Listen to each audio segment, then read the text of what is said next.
Daniel, capítulo 9. No primeiro ano de Dário, filho de Assuero, a linhagem dos Medos, o qual foi constituído rei sobre o reino dos caldeus, no primeiro ano do seu reinado, eu, Daniel, entendi pelos livros que o número de anos de que falara o Senhor ao profeta Jeremias, que haviam de durar as assolações de Jerusalém, era de 70 anos. Voltei o rosto ao Senhor Deus para o buscar com oração e súplicas, com jejum, pano de saco e cinza. Orei ao Senhor, meu Deus, confessei e disse: Ah, Senhor, Deus grande e temível, que guardas a aliança e a misericórdia para com os que te amam e guardam os teus mandamentos. Temos pecado e cometido iniquidades.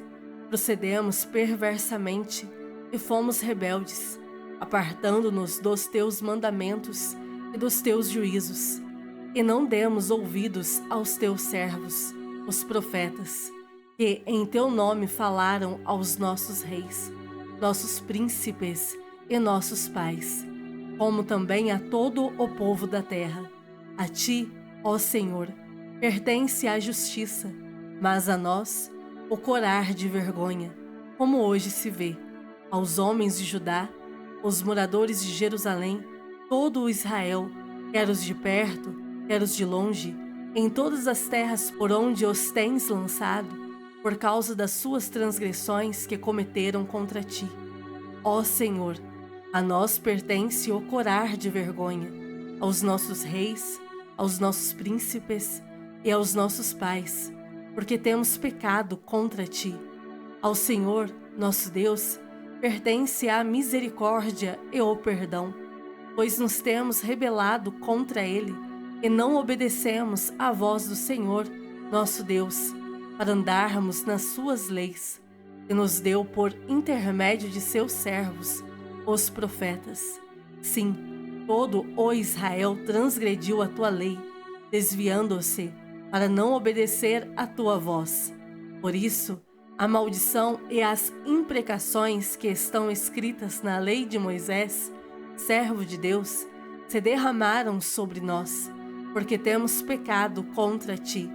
Ele confirmou a sua palavra, e falou contra nós e contra os nossos juízes que nos julgavam, e fez vir sobre nós grande mal, porquanto nunca, debaixo de todo o céu, aconteceu o que se deu em Jerusalém, como está escrito na lei de Moisés. Todo este mal nos sobreveio. Apesar disso, não temos implorado o favor do Senhor, nosso Deus, para nos convertermos das nossas iniquidades e nos aplicarmos à tua verdade.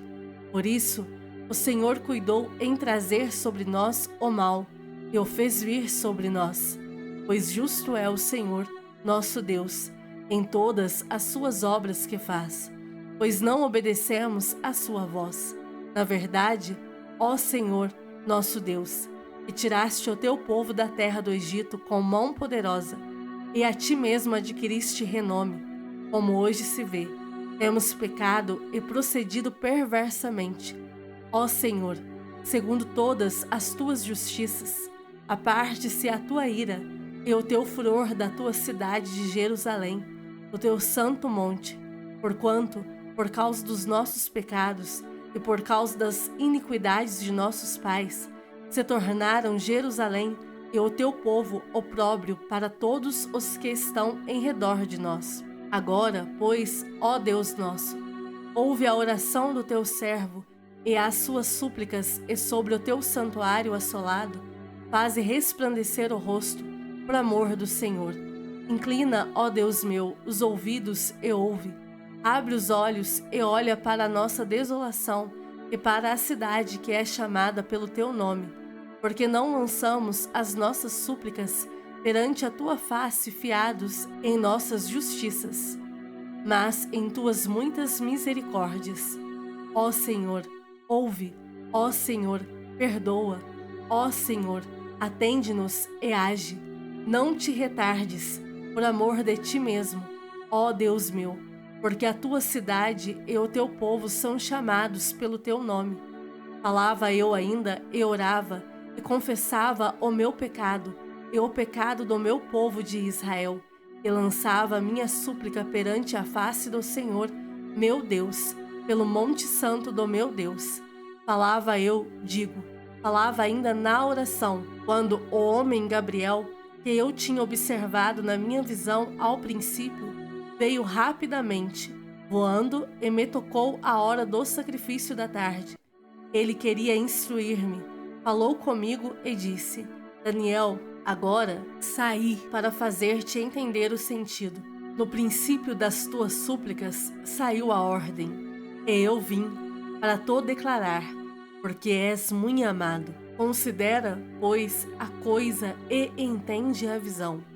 70 semanas estão determinadas sobre o teu povo e sobre a tua santa cidade, para fazer cessar a transgressão, para dar fim aos pecados, para expiar a iniquidade, para trazer a justiça eterna, para selar a visão e a profecia, e para ungir o Santo dos Santos. Sabe e entende, desde a saída da ordem para restaurar e para edificar Jerusalém, até ao ungido, ao príncipe, 7 semanas e 62 semanas. As praças e as circunvalações se reedificarão, mas em tempos angustiosos. Depois das 62 semanas, será morto o ungido, e já não estará, e o povo de um príncipe que há de vir destruirá a cidade e o santuário, e o seu fim será num dilúvio, e até ao fim haverá guerra. Desolações são determinadas. Ele fará firme aliança com muitos, por 1 semana. Na metade da semana, fará cessar o sacrifício e a oferta de manjares. Sobre a asa das abominações virá o assolador, até que a destruição que está determinada se derrame sobre ele. Daniel, capítulo 10. No 3º ano de Ciro, rei da Pérsia, foi revelada uma palavra a Daniel, cujo nome é Beltesazar. A palavra era verdadeira e envolvia grande conflito. Ele entendeu a palavra e teve a inteligência da visão. Naqueles dias, eu, Daniel, planteei durante 3 semanas. Manjar desejável não comi, nem carne, nem vinho entraram na minha boca, nem me ungi com óleo algum, até que passaram as 3 semanas inteiras. No dia 24 do 1º mês, estando eu à borda do grande rio Tigre, levantei os olhos e olhei, e eis um homem vestido de linho, cujos ombros estavam cingidos de ouro puro de Ufaz. O seu corpo era como o berilo, o seu rosto como um relâmpago, os seus olhos como tochas de fogo, os seus braços e os seus pés brilhavam como bronze polido, e a voz das suas palavras era como o estrondo de muita gente. Só eu, Daniel, tive aquela visão. Os homens que estavam comigo nada viram. Não obstante, caiu sobre eles grande temor, e fugiram e se esconderam. Fiquei, pois, eu só e contemplei esta grande visão, e não restou força em mim. O meu rosto mudou de cor e se desfigurou, e não retive força alguma. Contudo, ouvi a voz das suas palavras, e, ouvindo-a, caí sem sentidos, rosto em terra. Eis que certa mão me tocou, sacudiu-me e pôs sobre os meus joelhos e as palmas das minhas mãos. Ele me disse: Daniel, homem muito amado, está atento às palavras que te vou dizer. Levanta-te sobre os pés, porque eis que te sou enviado. Ao falar ele comigo esta palavra, eu me pus em pé, tremendo. Então me disse: Não temas, Daniel, porque, desde o primeiro dia em que aplicaste o coração a compreender e a humilhar-te perante o teu Deus, foram ouvidas as tuas palavras, e, por causa das tuas palavras, é que eu vim. Mas o príncipe do reino da Pérsia me resistiu por 21 dias. Porém Miguel, um dos primeiros príncipes, veio para ajudar-me, e eu obtive vitórias sobre os reis da Pérsia. Agora vim para fazer-te entender o que há de suceder ao teu povo nos últimos dias, porque a visão se refere a dias ainda distantes. Ao falar ele comigo estas palavras, dirigi o olhar para a terra e calei.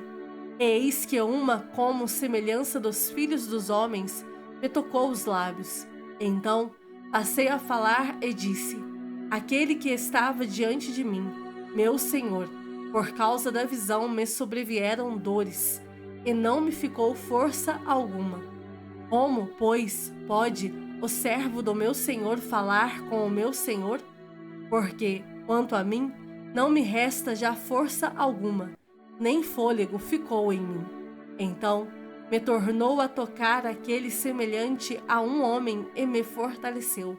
E disse: não temas, homem muito amado, paz seja contigo.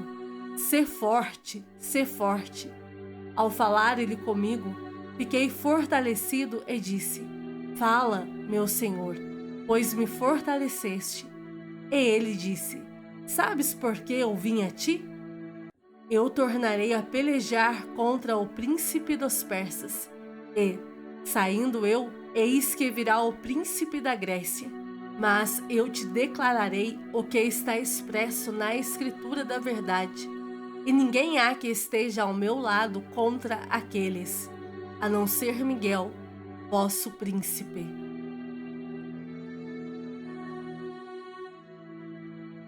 Provérbios capítulo 7. Filho meu, guarda as minhas palavras e conserva dentro de ti os meus mandamentos. Guarda os meus mandamentos e vive, e a minha lei como a menina dos teus olhos. Ata-os aos dedos, escreve-os na tábua do teu coração. Dize à sabedoria: tu és minha irmã, e ao entendimento chama teu parente, para te guardarem da mulher alheia, da estranha que lisonjeia com palavras. Porque da janela da minha casa, por minhas grades, olhando eu, vi entre os simples, descobri entre os jovens um que era carecente de juízo, que ia e vinha pela rua junto à esquina da mulher estranha, e seguia o caminho da sua casa. À tarde do dia, no crepúsculo, na escuridão da noite, nas trevas, eis que a mulher lhe sai ao encontro, com vestes de prostituta e astuta de coração. É apaixonada e inquieta, cujos pés não param em casa. Ora está nas ruas, ora nas praças, espreitando por todos os cantos. Aproximou-se dele e o beijou, e de cara impudente lhe diz: sacrifícios pacíficos tinha eu de oferecer, paguei hoje os meus votos. Por isso, saí ao teu encontro a buscar-te e te achei. Já cobri de colchas a minha cama, de linho fino do Egito de várias cores. Já perfumei o meu leito com mirra, aloés e cinamomo. Vem, embriaguemo-nos com as delícias do amor. Até pela manhã, gozemos, amores, porque o meu marido não está em casa. Saiu de viagem para longe. Levou consigo um saquetel de dinheiro. Só por volta da lua cheia ele tornará para casa. Seduziu-o com as suas muitas palavras, com as lisonjas dos seus lábios o arrastou. E ele num instante a segue, como o boi que vai ao matadouro, como o servo que corre para a rede, até que a flecha lhe atravesse o coração, como a ave que se apressa para o laço, sem saber que isto lhe custará a vida. Agora, pois, filho, dá-me ouvidos e se atento às palavras da minha boca. Não se desvie o teu coração para os caminhos dela, e não andes perdido nas suas veredas, porque a muitos feriu e derribou, e são muitos os que por ela foram mortos.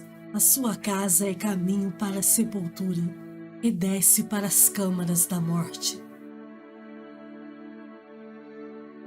Hebreus capítulo 9. Ora, a primeira aliança também tinha preceitos de serviço sagrado e o seu santuário terrestre.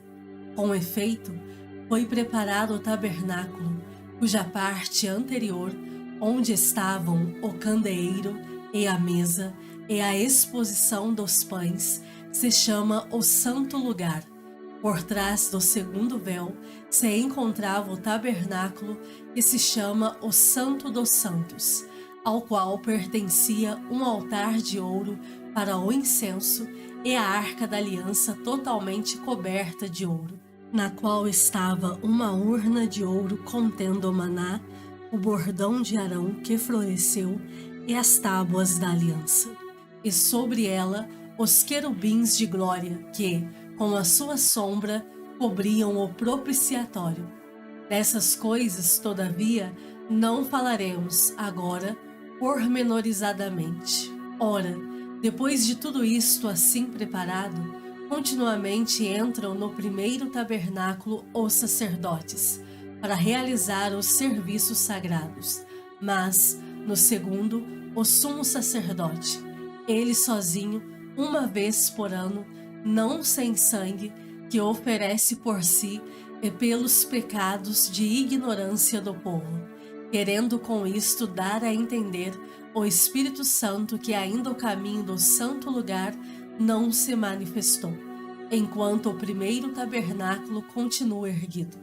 É isto uma parábola para a época presente, e, segundo esta, se oferecem tanto dons como sacrifícios, embora estes, no tocante à consciência, sejam ineficazes para aperfeiçoar aquele que presta culto, os quais não passam de ordenanças da carne, baseadas somente em comidas e bebidas e diversas abluções, impostas até ao tempo oportuno de reforma. Quando, porém, veio Cristo, como sumo sacerdote dos bens já realizados, mediante o maior e mais perfeito tabernáculo, não feito por mãos, quer dizer, não desta criação, não por meio de sangue de bodes e de bezerros, mas pelo seu próprio sangue, entrou no Santo dos Santos uma vez por todas, tendo obtido eterna redenção. Portanto, se o sangue de bodes e de touros e a cinza de uma novilha, aspergidos sobre os contaminados, os santificam quanto à purificação da carne, muito mais o sangue de Cristo que, pelo Espírito eterno, a si mesmo se ofereceu sem mácula a Deus, purificará a nossa consciência de obras mortas, para servirmos ao Deus vivo. Por isso mesmo, ele é o mediador da nova aliança, a fim de que, intervindo a morte para a remissão das transgressões que havia sob a primeira aliança, recebam a promessa da eterna herança aqueles que têm sido chamados. Porque, onde há testamento, é necessário que intervenha a morte do testador. Pois um testamento só é confirmado no caso de mortos, visto que de maneira nenhuma tem força de lei enquanto vive o testador, pelo que nem a primeira aliança foi sancionada sem sangue. Porque, havendo Moisés proclamado todos os mandamentos, segundo a lei a todo o povo, tomou o sangue dos bezerros e dos bodes, com água e lã tinta de escarlate, e sopo, e aspergiu não só o próprio livro, como também sobre todo o povo, dizendo: Este é o sangue da aliança, a qual Deus prescreveu para vós outros. Igualmente também aspergiu com sangue o tabernáculo e todos os utensílios do serviço sagrado. Com efeito, quase todas as coisas, segundo a lei, se purificam com sangue, e sem derramamento de sangue não há remissão. Era necessário, portanto, que as figuras das coisas que se acham nos céus se purificassem com tais sacrifícios, mas as próprias coisas celestiais com sacrifícios a eles superiores. Porque Cristo não entrou em santuário feito por mãos, figura do verdadeiro, porém no mesmo céu, para comparecer agora por nós diante de Deus, nem ainda para se oferecer a si mesmo muitas vezes, como o sumo sacerdote cada ano entra no Santo dos Santos com sangue alheio. Ora, neste caso, seria necessário que ele tivesse sofrido muitas vezes desde a fundação do mundo. Agora, porém, ao se cumprirem os tempos, se manifestou uma vez por todas para aniquilar pelo sacrifício de si mesmo o pecado. E, assim como aos homens está ordenado morrerem uma só vez, vindo depois disto o juízo, assim também Cristo, tendo se oferecido uma vez para sempre, para tirar os pecados de muitos, aparecerá segunda vez, sem pecado, aos que o aguardam para a salvação. Hebreus capítulo 10. Ora, visto que a lei tem sombra dos bens vindouros, não a imagem real das coisas, nunca jamais pode tornar perfeitos os ofertantes, com os mesmos sacrifícios que, ano após ano, perpetuamente eles oferecem. Doutra sorte, não teriam cessado de ser oferecidos, porquanto os que prestam culto, tendo sido purificados uma vez por todas, não mais teriam consciência de pecados? Entretanto, nesses sacrifícios, faz-se recordação de pecados todos os anos, porque é impossível que o sangue de touros e de bodes remova pecados. Por isso, ao entrar no mundo diz, sacrifício e oferta não quiseste, antes um corpo me formaste. Não te deleitaste com holocaustos e ofertas pelo pecado. Então eu disse, eis aqui estou, no rolo do livro está escrito a meu respeito, para fazer, ó Deus, a tua vontade. Depois de dizer, como acima, sacrifícios e ofertas não quiseste, nem holocaustos e oblações pelo pecado, nem com isto te deleitaste, coisas que se oferecem segundo a lei, então acrescentou, eis aqui estou para fazer, ó Deus, a tua vontade. Remove o primeiro para estabelecer o segundo.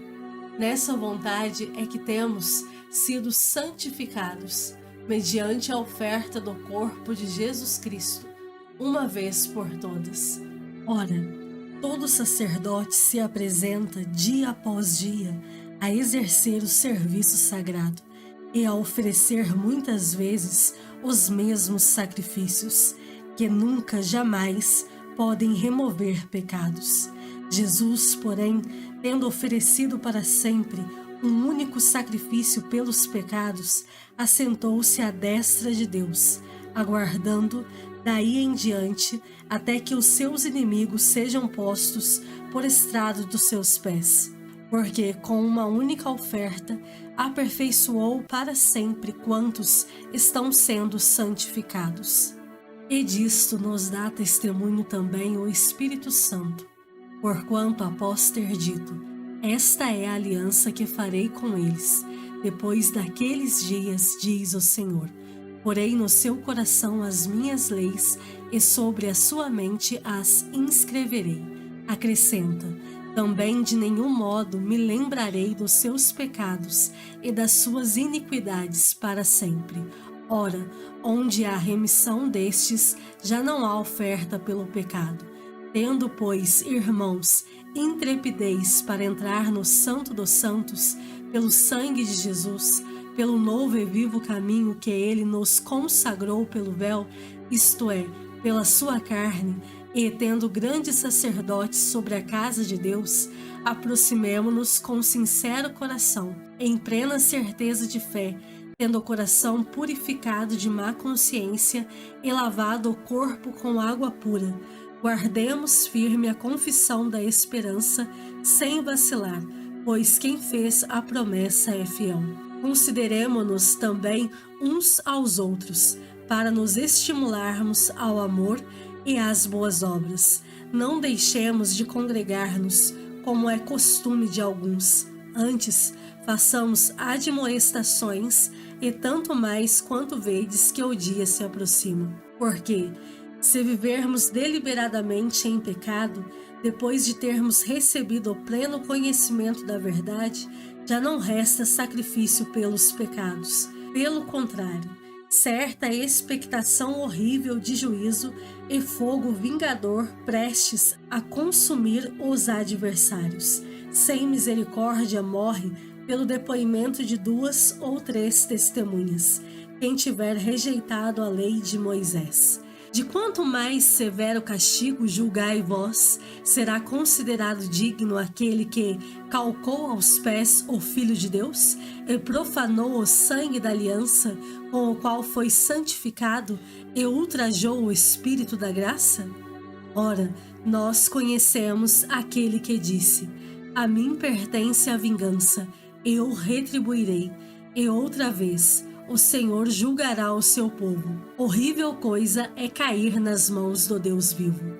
Lembrai-vos, porém, dos dias anteriores em que, depois de iluminados, sustentastes grande luta e sofrimentos, ora expostos como em espetáculo, tanto de opróbrio quanto de tribulações, ora tornando-vos coparticipantes com aqueles que desse modo foram tratados, porque não somente vos compadecestes dos encarcerados, como também aceitastes com alegria o espólio dos vossos bens, tendo ciência de possuirdes vós mesmos patrimônio superior e durável.